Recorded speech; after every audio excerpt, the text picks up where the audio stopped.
Hey guys, welcome to the channel. This is the fifth part of What If Issei Was Broken Beyond Repair. Before I start, please do support for more awesome content and subscribe my channel and like the video, and also share this video with your friends.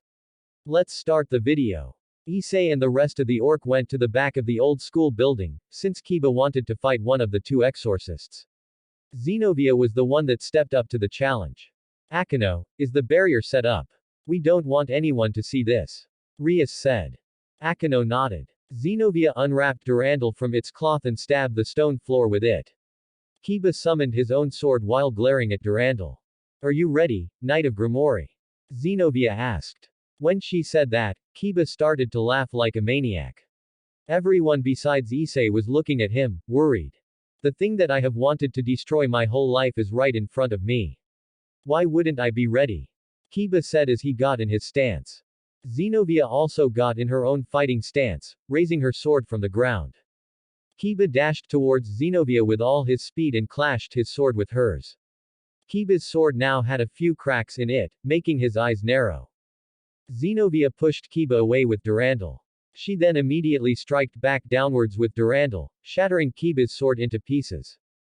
Kiba jumped backwards away from Zenobia and dropped his broken sword to the ground. He summoned another one and dashed forwards once more.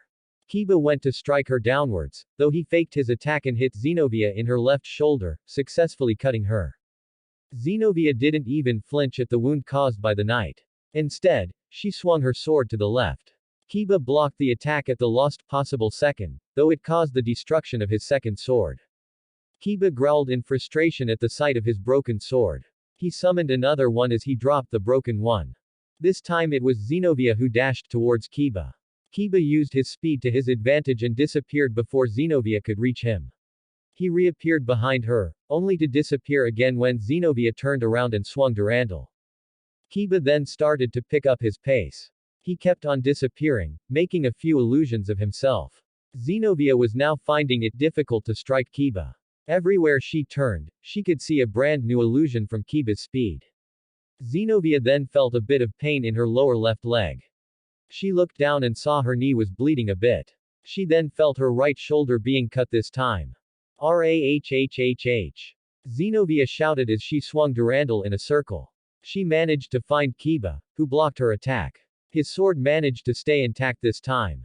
Kiba was pushed backwards by the force behind Durandal's power. He landed on his feet and looked up at Zenobia, panting. I have to compliment you, Knight of Grimoire. You have managed to cut me more than I have expected. But, this is where I must end it. This one final attack will determine the outcome of this battle. Zenobia said, going back to her stance. Kiba narrowed his eyes as he also got back in his stance. Kiba and Zenobia started to run towards each other. They then jumped into the air and clashed their swords. They both landed, their backs facing each other.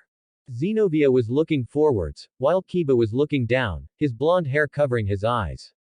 Suddenly, Kiba's sword shattered as he fell to the ground, a small wound on his lower stomach, which was caused by Durandal. Zenobia started to walk towards the white cloth which was used to wrap Durandal. She grabbed it and proceeded to wrap the giant Excalibur. And no, you are not leaving. I must destroy that sword. Kiba shouted as he slowly picked himself off the ground. He summoned another sword in his hand. Kiba, please stop this, Issei heard Rias mutter. Hey partner, I think it would be a good idea to stop the knight. Ddraig said inside Issei's head. Issei raised a mental eyebrow. He might be useful when you fight Kokobile. Plus, he'll end up killing himself instead of accomplishing his revenge. Ddraig said. No, don't listen to that stupid dragon. I want you to watch this. You remember, don't you? This is how you were, or should I be saying this is what you are still? You both live for the sake of revenge. And in the end, you both might end up failing. Hey, the voice said inside Issei's head. Issei gritted his teeth and grabbed his head. He didn't want to admit it, but the voice had a point. He and Kiba could relate in a way. They both lived thus far for the sake of revenge. Issei, are you alright? Issei turned to his left and saw Irina looking at him with worried eyes. Issei removed his hand from his head and nodded at her. Was it the voice in your head? Irina asked in a shaky voice, which was barely noticeable. Issei only nodded. He then disappeared. When Kiba was about to run towards Zenobia, Issei reappeared in front of him, stopping him. Issei, get out of my way. You will not deny me my revenge. Kiba said as he glared at Issei, in which he returned back. Issei did not budge. He stayed firm where he was. Issei, if you do not remove yourself, then I'll be forced to attack you as well. Kiba said, pointing his sword at Issei. Issei only stood where he was, still not moving. He was just glaring but at Kiba. Kiba then sighed. You leave me no choice then. It was the only thing Kiba said as he dashed at Issei. Kiba raised his sword and brought it down on Issei's shoulder. He was very surprised to see that his sword broke when it made contact with Issei. Once the broken part of his sword fell to the ground, Issei tackled Kiba to the floor and punched him 2 times in the face, creating a small crater.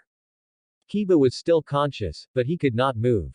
Issei turned towards Asia, who was in shock at what Issei did. He pointed at Kiba and walked back to the group. Asia understood what he meant and ran towards Kiba to heal his injuries. When Issei got close to the group, Rias was the one that walked towards him. Despite me not approving of your method to stop Kiba, I still thank you for stopping him from injuring himself any further. Rias said with a small frown. Issei only shrugged his shoulders, saying that he couldn't think of a more non-violent way to stop the knight. Asia finished healing Kiba's injuries. The knight stood up, but his hair shadowed his eyes, while he was gritting his teeth in anger. Irina, I think it's about time we departed. Rias Grimori, I hope that you don't interfere on our matters. Red Dragon Emperor, meet us tomorrow in the town. We will be waiting. Also Irina, curious question, what did the Red Dragon Emperor do back at the clubroom? Zenobia asked her partner with a raised brow. Irina blushed and looked to the side, playing with her fingers. Well, he just gave me a peck on the cheek, Irina said, her blush darkening. What? Issei, why don't you kiss me on the cheek? Rias asked Issei, hurt.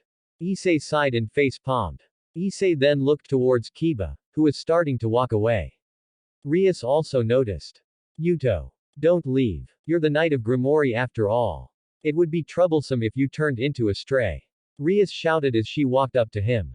I was able to escape thanks to my friends. This is the reason that I pulled their regrets into my demonic swords, Kiba said as he used his speed to disappear from Ria's sight. Yuto. Rias muttered sadly, her head hanging low. Don't worry, President. I'm sure that Kiba will come back to you. Asia said with a smile. Yes, let's hope so. Rias said as she raised her head. Oh, I almost forgot. Red Dragon Emperor, you should beware. The White One has awakened. So, I suggest that you are aware, since he might interfere in your fight with Kokobile. Zenobia said. She wore her cloak and walked inside the forest. Goodbye, Issei. I'll see you tomorrow. Irina said as she gave a quick hug to Issei. She then followed Zenobia into the forest. Issei, I'll ask you one last time, are you sure that you want to work with exorcists? I mean, they can help you track down Kokobile faster, but are you sure that you can trust them? Rias asked, clearly worried for Issei. Issei nodded, saying that he wanted to work with them. Rias sighed, but then smiled. Alright, I'm going to trust you on this. Now, Asia, Issei, let's go home. Rias said. They all grabbed their bags from the clubroom and headed towards Issei's house. Before they could leave, Asia invited Akino and Kaneko to have dinner at Issei's house. My, this is my first time that I enter Issei's house. Akino said with her usual smile. Remember Akino, there are fallen angels living with us. Try and act friendly around them. Rias said to her queen. Of course, President. Akino said, but her smile was gone and was replaced with disgust. Once they reached Issei's house, Issei unlocked the door with his key and entered his house, the others following behind. Ah, you're all back, I see. Calawarner said nervously, failing to hide a giant book that was in her hands. Mittelt was also nervous. What are you reading there, Calawarner, Mittelt? Asia asked. Before she could answer, she looked at Issei with a sigh. Please don't be angry. It was the only thing she said. She then showed everyone the book that she was reading. It wasn't even a book. It was Issei's family photo album. Issei widened his eyes at the sight of the book. He hasn't seen the pictures in that thing in over 2 years. Issei walked calmly towards her and grabbed the photo album from her hands. He then looked at for a while and slowly opened it to a random page. The page that he stumbled on was his 4th birthday. Issei saw a picture of him with his mum and dad, all smiling at the camera. His mind started to travel to his 4th birthday. How times have changed. He used to be a happy kid. Now he was just an empty shell. He used to have plenty of positive emotions. Now, the only emotions that he feels are anger, pain and grief. Run while you still see a. Remember my name. Kokobile, Kokobile, Kokobile. When I kill Kokobile, I will kill myself and join my parents in the afterlife. Hey, do it, end your life, it's the smartest thing that you'll be doing in your pathetic life anyway. Issei. Issei was snapped back to reality by Rias, who was looking into his eyes with worry evident in her face. Issei, are you alright? You suddenly dropped the photo album and you looked dead. Rias said. Issei grabbed his head and sighed. He looked at Rias and nodded his head, saying that he was alright. Are you sure? I'm really worried about you, Issei. Rias said as she cupped Issei's cheeks in her palms. Issei pushed her hands away from his face and glared at her. Rias looked away, sadness evident in her face. Well, I'll prepare dinner. Asia said as she looked at Issei. She was also quite worried. Let me help you, Asia. Akino said with a smile. Everybody went to the living room and watched TV whilst they were waiting for dinner to be ready.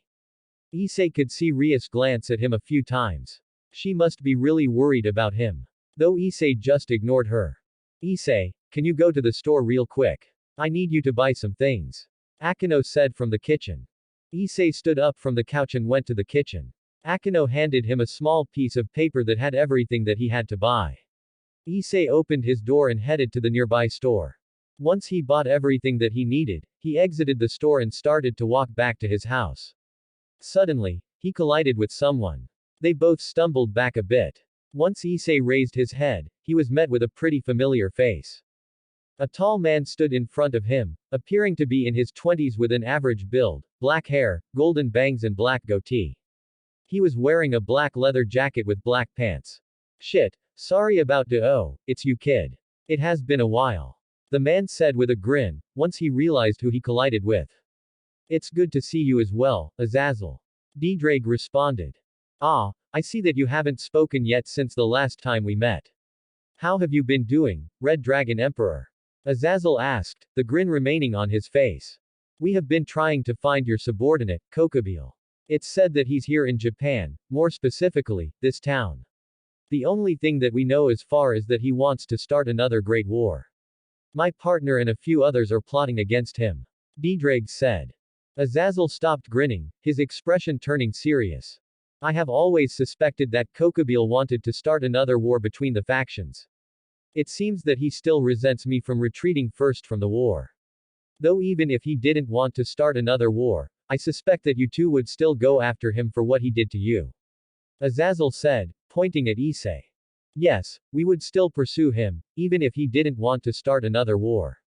And I suspect that you would not get in our way, correct? Drake asked, making Issei's eyes narrow at Azazel. Azazel only smirked and chuckled a bit. No. I'll actually respect your decision. But, I have to ask a very big favor from you kid. Azazel said. Issei only looked at him, wondering what Azazel wanted. If possible, could you let Kokobile live once you fight him? Yes, I know it's going to be impossible for you, but I want to interrogate him. Azazel said. Azazel, you know that you're asking a lot from my partner. I don't think that he will let that crow live. Drake said. Azazel sighed, though a smirk was on his face. It was worth a try. Well, I have to go. Good night kid. And it was good to see you again. Azazel said as he walked past Issei. Issei stared at Azazel's retreating form for a small while. He then started to walk back to his house. Once he reached his house, he unlocked the door with his key and entered his house. He gave the bag that he was holding to Akino and sat back down on the couch. After a small while, Asia called everyone to the table. Dinner was finally ready. Dinner consisted of curry rice, yakizakana and udon. They all sat in silence while they ate their food. Dinner was finished rather quickly. Akino and Kaneko said their goodnights as they left.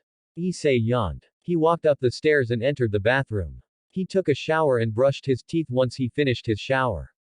He yawned once more as he opened the door to his bedroom. He lied down on his bed and stared at the ceiling. Just as he felt his eyes starting to close, his door opened. Issei looked and saw Rias enter his room. She started to strip from her school uniform. Issei sighed and closed his eyes. He felt Rias hug his left arm. Issei, can you promise me something? Rias asked. Issei opened his eyes and looked at her. Promise me that you'll never leave me. Promise MW that you won't end your life when you kill Kokobile. Please, I don't want to lose you. Rias said in a shaky voice. Issei only sighed. This was a promise that he couldn't keep, sadly. Slowly, they both entered deep sleep. Issei's eye fluttered open, the sunlight hitting his face. He squinted his eye a bit, the sun burning his eye. After a few seconds, he fully opened his eye, which adjusted to the bright light. Today was Saturday. As much as he wanted to rest for the day, he had work to do. He looked to his left and saw Rias, sleeping naked and peacefully. She was hugging his arm like it was a teddy bear. Issei managed to free his hand without waking her up, just like yesterday. He looked at his alarm clock and saw that it was 7:36 o'clock. He stood up from his bed and exited his bedroom. He heard no noise from downstairs, which meant that everyone was still sleeping. He went to the bathroom and took a shower. After that, he brushed his teeth. He went downstairs and headed to the kitchen. He opened his fridge and grabbed the milk. He then opened the cupboard and grabbed a bowl and a spoon. He then grabbed a box of chocolate cereal and poured some in the bowl. He then poured milk. He put the milk back in the fridge and sat down on the chair. As he was eating, he noticed a small bottle on the counter. More specifically, Thorazine. He hasn't taken a pill out of that bottle since they went to train in the mountains for the raiding game against Riser. After finishing his cereal, he quickly drank the milk. He put the bowl in the sink and filled it with water. His attention went back to the small bottle on the counter. He grabbed the medicine and stared at it for a small while. He knew what he needed to do. Hey, just do it already. I know what you're thinking, just be done with it, you've already outgrown it. And it doesn't have any effect on me anymore, ha ha ha ha.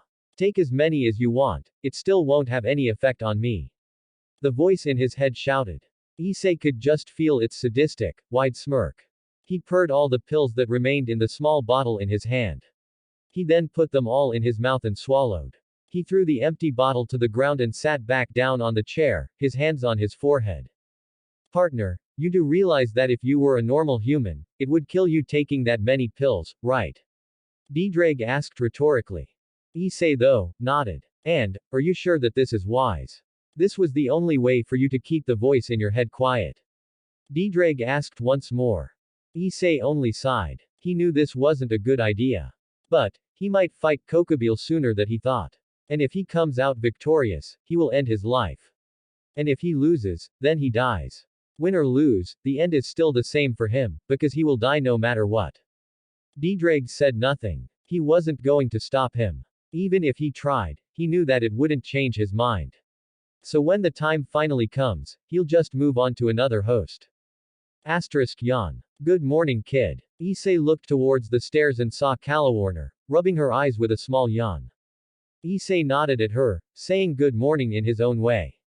Without saying another word, Issei stood up from where he was sitting and went upstairs to get changed. Calawarner walked into the kitchen and started to make her coffee. Once Issei got to his room, he saw Rias sleeping still. He sighed and walked up to his bed. He shook her a bit, causing her to stir. 5 more minutes, Rias muttered as she turned to the side. Issei sighed once more. He shook her one more time, only to get no response from her. Issei turned her on his side and shook her again. This finally got Rias to open her eyes. She stared at Issei with a sleepy expression. Issei, what's the matter? It's still way too early, Rias said, her eyes at the brink of closing. Issei snapped his fingers twice, stopping Rias from falling asleep. He then points at the door. You want me to leave the room? Why? Rias asked in confusion, though her sleepy expression remained. Issei then pointed at a pair of clothes near his bed. A pair of blue striped jeans and a blue and white t-shirt, which had a name of a band on it, the band being Gemini Syndrome. Oh, you want to change? You can change with me here though. I don't mind, Rias said with a smile on her face.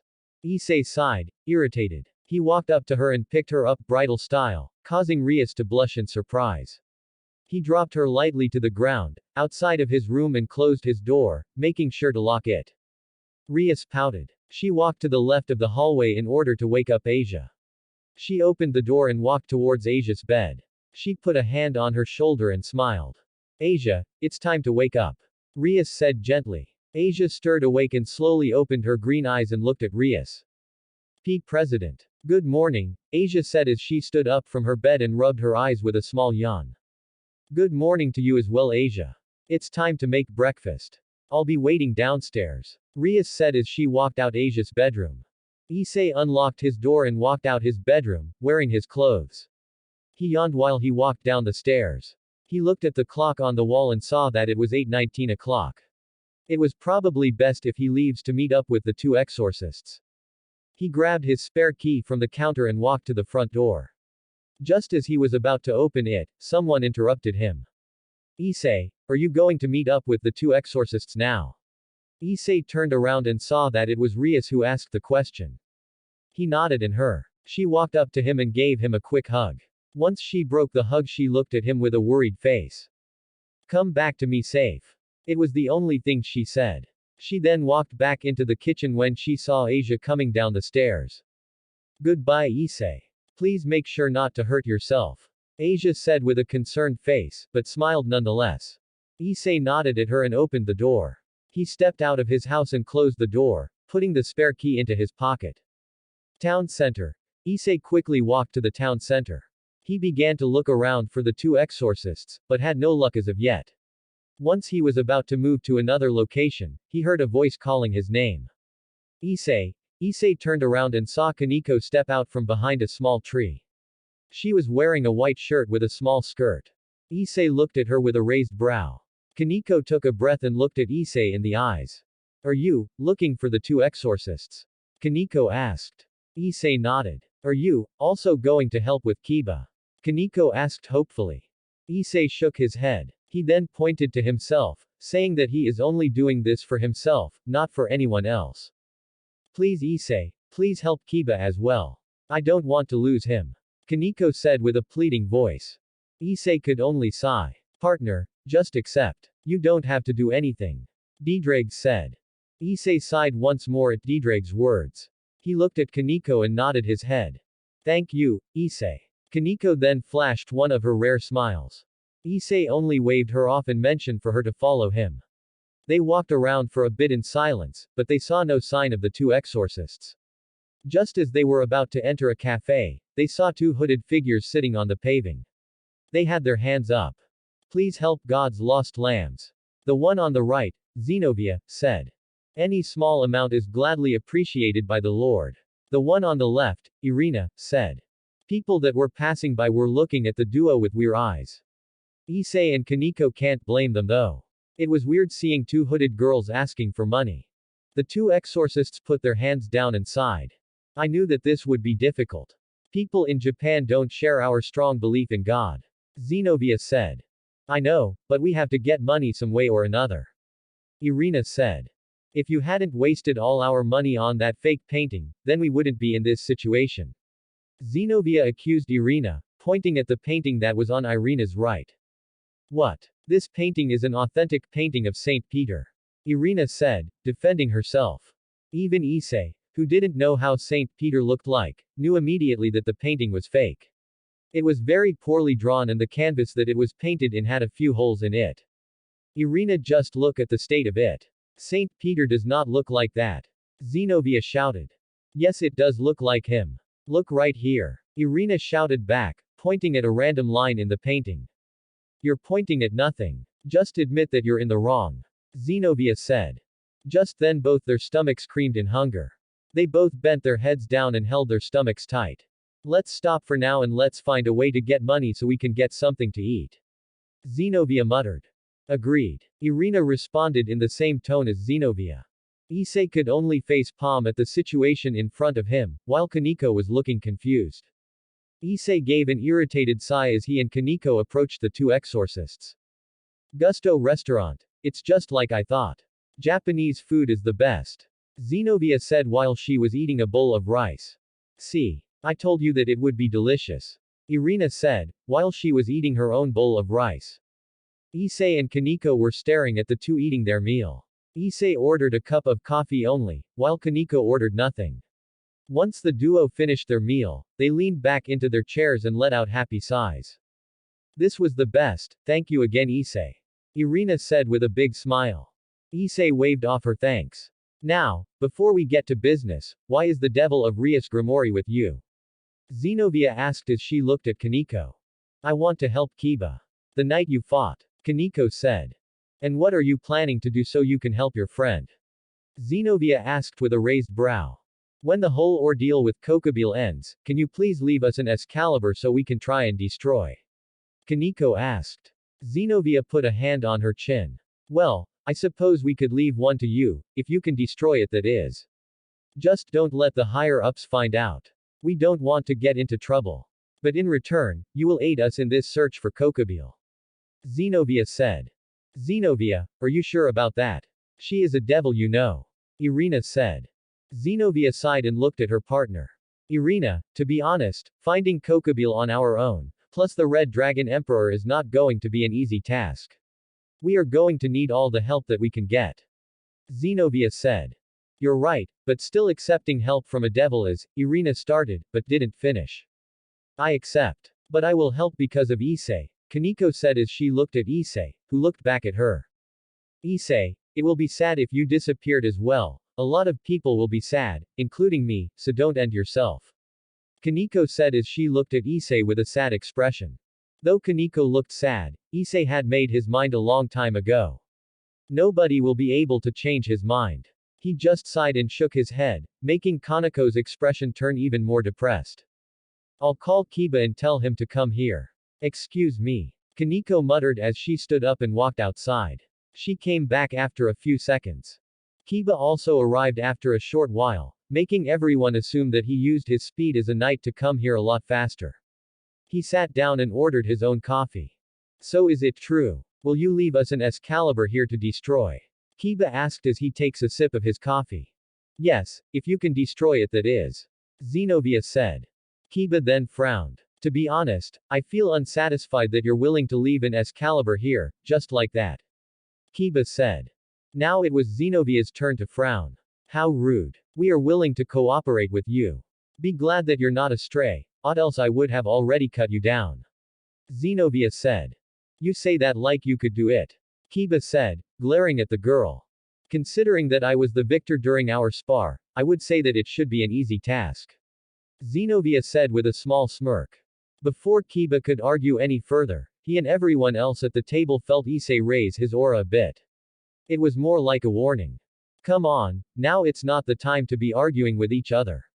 Knight of Grimoire, I know that you have very deep scars from the Holy Sword project, but you can put all of your frustration once they leave you an Excalibur. Ddraig said, making sure that no other human were close to listen to them talking. Kiba, you hold a deep hatred for the Holy Sword project, don't you? Irina asked. Obviously. Kiba said, now glaring at Irina. But we benefited from it. We can now wield the Excaliburs. Irina said. They killed the failures of that inhuman project. I lived so that I could avenge them one day. Kiba shouted. True, the Holy Sword project was the most inhuman thing that the church has ever done. Once they found out about the murders, they exiled the man who was in charge of the project. Zenobia said, taking a sip of her tea that she ordered a few minutes ago. Who was in charge? Who exactly am I looking for? Kiba asked. His name is Balba Galilei. After he was exiled, he went and is now still working for the fallen angels, earning him the name of Archbishop. Irina answered. So if I kill Balba, then that means I will finally avenge my fallen friends. Kiba said, fresh determination in his eyes. Alright, I think it's about time we head out. If you want to join us, Knight of Grimoire, then you can. Zenobia said as she and Irina stood up from their chairs. Can you give us a few minutes? Kiba asked. Zenobia nodded and walked out the restaurant with Irina, leaving the three others to themselves. Kiba looked at Kaneko. Kaneko, why did you do this? Kiba asked in a low voice. Because I care for you, Kiba. It will be sad if you become a stray. Kaneko said, putting on the saddest expression that she could muster. But, I don't want you guys to get involved in my own personal business.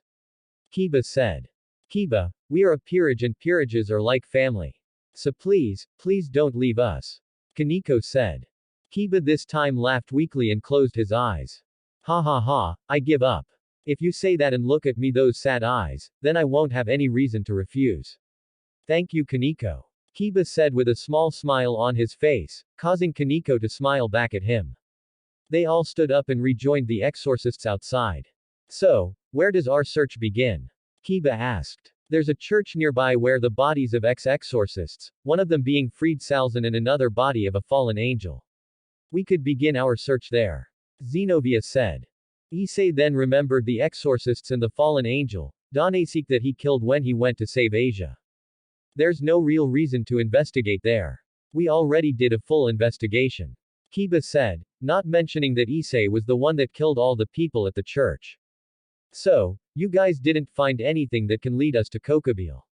Irina asked, a bit disappointed. If there was something, it probably died with that fallen angel.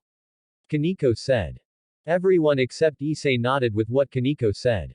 So, is there anywhere else we could try and search? Kiba asked once more. Well, we could do small patrols near the churches, except for the one that is close to here. If anyone has a better idea, then feel free to speak up. Zenobia said, looking at the group. Nobody spoke. Very well. Let's move on out then. Zenobia said once more. The group then started to walk away from the restaurant. It's been a few hours now and they haven't seen or heard anything. All the churches that they patrolled were either in working hours or occupied by priests. Kiba sighed with Irina and Zenobia in disappointment. They didn't know where to look next. Well, where should we look now? Kiba asked. Zenobia sighed. Honestly, I have no idea. But for now, let's sit down to rest. We'll continue our search in a few minutes. Zenobia said. Kiba sighed once more and leaned on a nearby wall with his arms crossed. Issei also did the same, though he was the further away from the group. Kaneko just stood next to Kiba and pulled out a chocolate bar and started to eat it. Issei closed his eyes and cleared his thoughts. He wanted to try something that he was taught by Didrag.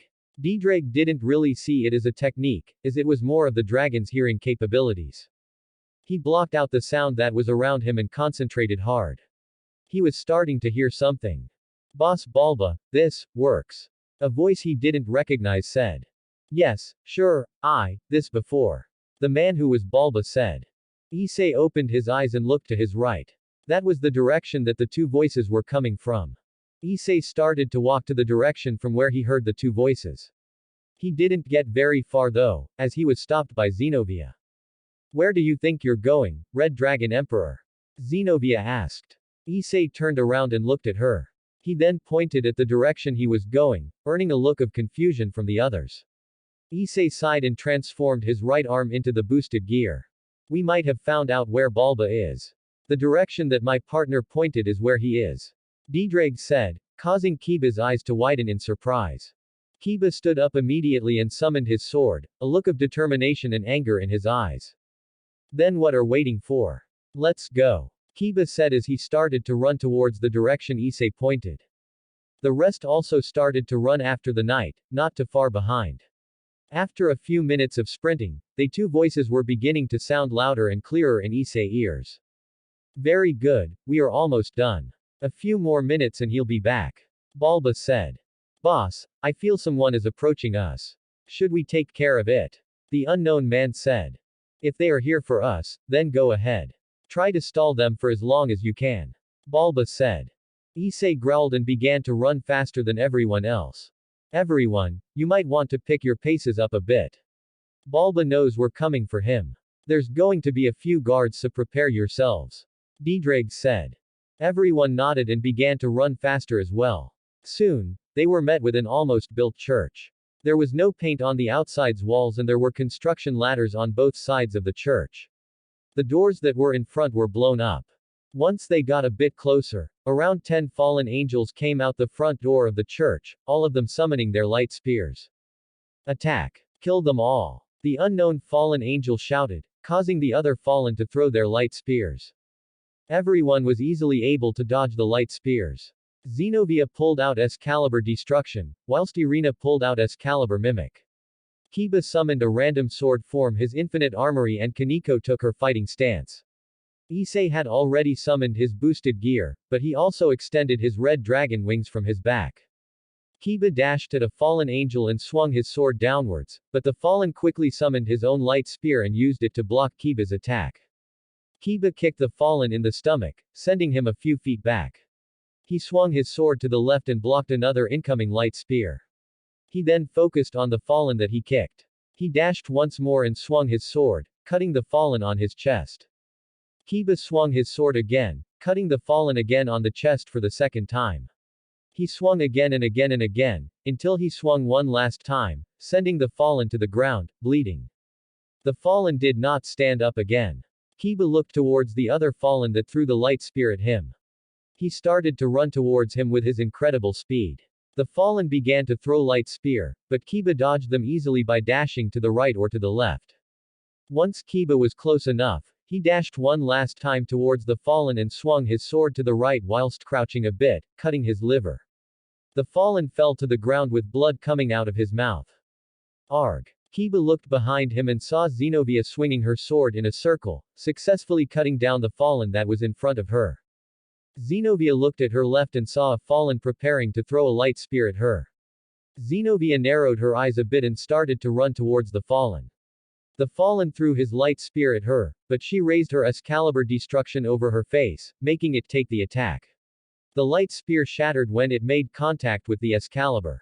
Once Zenobia got close enough to the fallen, she jumped and brought her sword downwards, cutting the fallen angel in half. She gave a slight smirk as she put the Excalibur over her shoulder. Issei was walking quickly towards a fallen. The fallen smirked at his defenseless state and threw the light spear in her hand. The light spear pierced Issei, but he continued to walk towards the now shocked fallen with fire in his eyes. Once Issei got close, he threw a powerful punch at the fallen which dropped her to the ground. Issei then stomped on her face 3 times, cracking her skull open. Issei raised his head and saw another fallen who wore an expression of shock and fear. Issei dashed towards him and uppercutted him. The punch was so powerful that it caused the fallen's eyes to pop out of their sockets. Issei and the rest looked at the last fallen that remained. He too wore an expression that held fear. The fallen extended his wings and tried to run away, but Issei was one step ahead of him. He also extended his wings and flew up towards the fallen. Issei grabbed one of his legs, causing him to stop flying. Issei then threw him back to the ground, causing a small crater from the impact. The fallen tried to stand up, but he couldn't. He didn't have the strength to move. Issei approached him and stomped on the back of the fallen's head 2 times. The others looked at each other and nodded. They ran towards the blown-up doors of the church. Upon entering, they saw a man, wearing priest's clothes. He had gray hair with a mustache. Balba Galilei. Kiba shouted at the ex-priest. Balba turned around and looked at the group with bored eyes. I certainly am. Who are you, boy? You seem a bit familiar. Balba trailed off. This caused Kiba to narrow his eyes in anger. Of course I should be. I was the one and only survivor from the Holy Sword Project. Kiba shouted. Balba's face held surprise for a moment, before quickly transforming into a smile. More of a smirk actually. So, you were the survivor from that time. To meet here out of all place, I guess this is fate. Foo. Balba laughed. Shut up. You will die right here and now. You will pay for what you did to my friends. Kiba shouted. He dashed towards Balba, whose face held no emotion, yet the smile still remained on his face. Just as Kiba was about to strike the old man, a flash passed by him. Kiba managed to block the incoming attack from the flash. Once he pushed the attacker away, he got a better look of his face. He had shoulder-length white hair and red eyes. He had a psychotic smile on his lips and in his hands was. That's Excalibur rapidly. Irina shouted. Issei narrowed his eyes at the man. He has met him before. And they have fought before. Issei thought he killed him. He thought wrong. Hello you shitty devils. Oh, and it appears that we have 2 exorcists wielding Excaliburs. Wonderful. I can't wait to try my new sword on you all. The man said, the psychotic smile on his face widening. Fried Salzin. What are you doing here? Zenobia asked the ex-exorcist. Well, after that shitty kid behind you defeated me. Fried said, pointing at Issei. Irina and Zenobia turned to him. Issei, when did you fight Fried? Zenobia asked. It was during the time when we were still in search of Kokobile. We went to save Asia from the Fallen and Fried was one of the ex-exorcists working with the Fallen. My partner defeated him with ease. Though, I am surprised that you're still kicking after the severe condition that you were in, last time we saw you. Diedrag said. Ya know that it's rude to interrupt someone whilst he's telling his tale, right? It just makes me want to rip you throats out even more. But, as I was saying, Kokobile persuaded one of the most powerful conjurer that there is. With a little bit of black magic, he managed to bring me back to life. Though it came with a small price unfortunately, Fried said. What kind of price? Kiba asked. I might be back to life, but it's only for a certain time limit. 4 hours is all I have. But don't worry, it's still enough for me to cut your head right off your bodies. Fried said as he laughed. Fried then dashed forwards with his now enhanced speed due to Excalibur rapidly. Kiba quickly raised his sword and blocked the downward slash.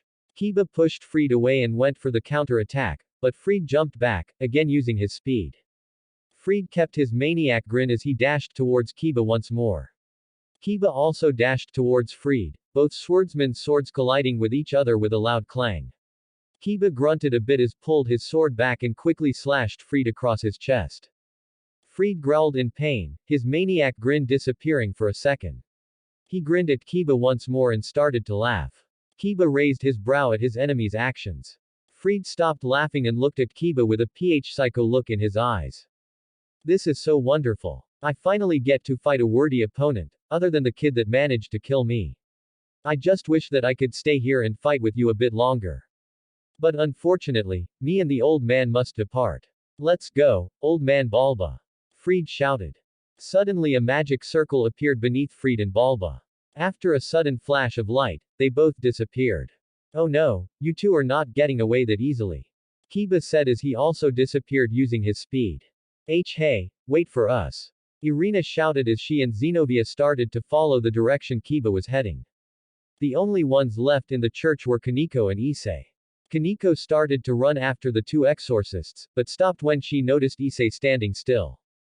Issei. Kaneko walked up to Issei and pulled on his sleeve. This seemed to catch his attention as he looked down at Kaneko.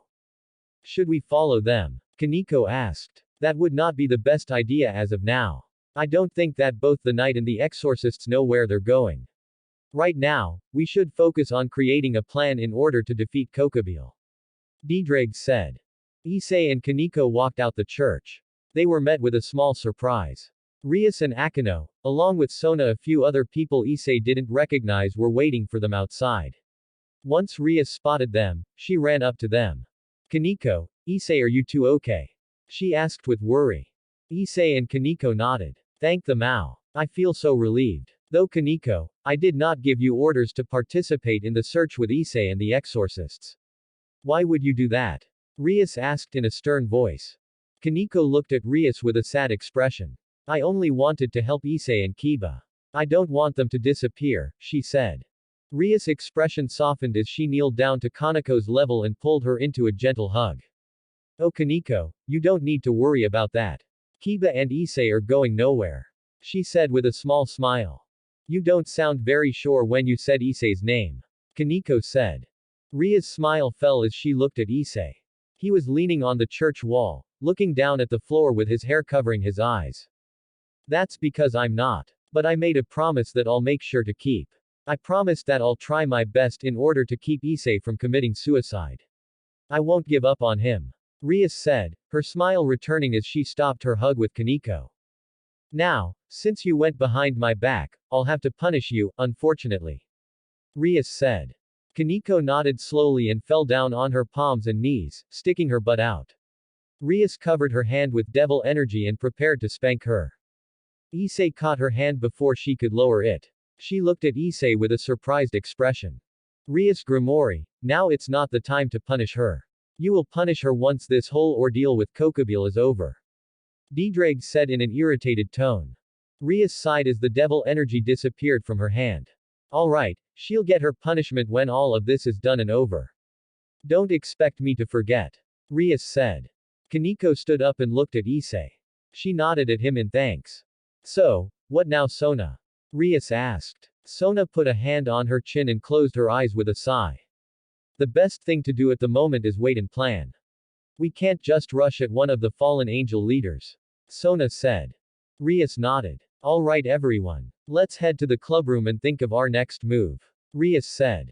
Rias summoned her magic circle, causing everyone to disappear from the church. A magic circle appeared in the center of the orc clubroom. Out of the magic circle stepped out everyone that was at the church, besides Kiba, Zenobia and Irina.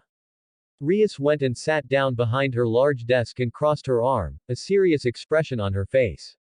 All right, everyone, as we have said before, we need to come up with a very good plan. A fallen angel leader is not to be taken lightly after all, Rias said, closing her eyes in thought. We will need to set up a barrier, Rias. We don't want any human to be killed.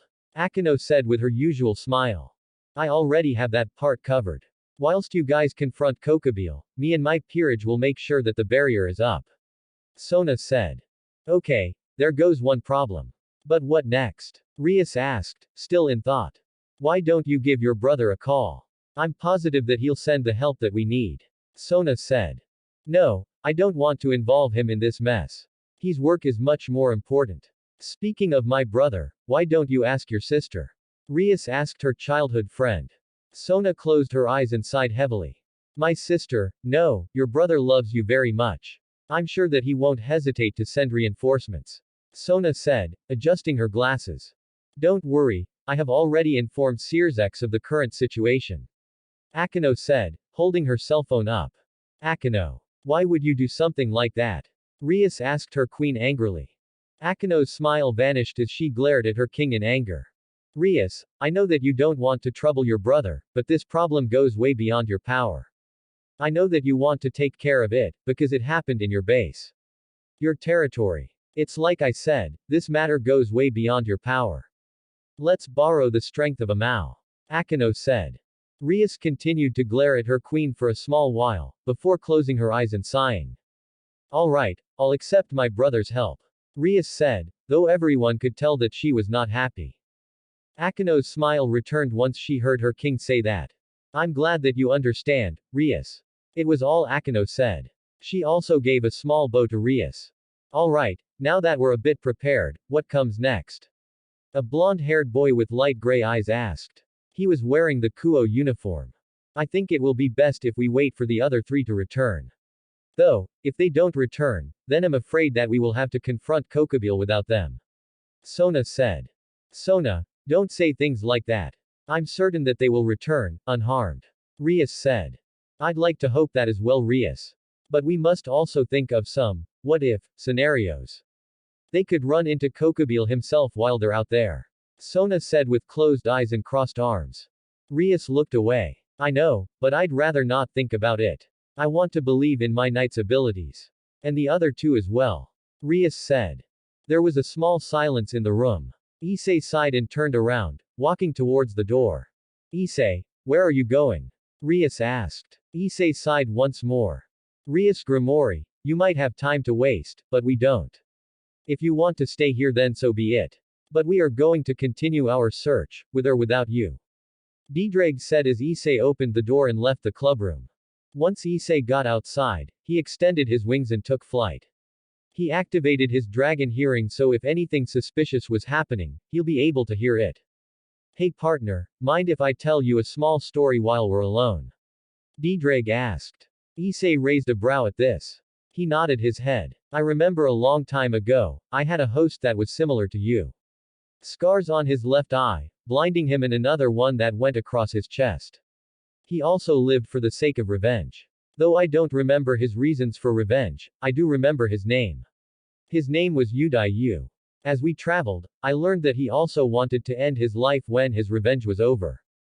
Ddraig said. Issei raised his brow again, wondering why Ddraig was telling him all of this. The reason I'm telling you this, is because one day, we found a woman that was severely injured. We took care of her and nursed her back to health. She asked if she could come with us. Udai was a bit hesitant at first, but with a bit of persuasion from me and the woman, he agreed. They started to develop feelings for each other.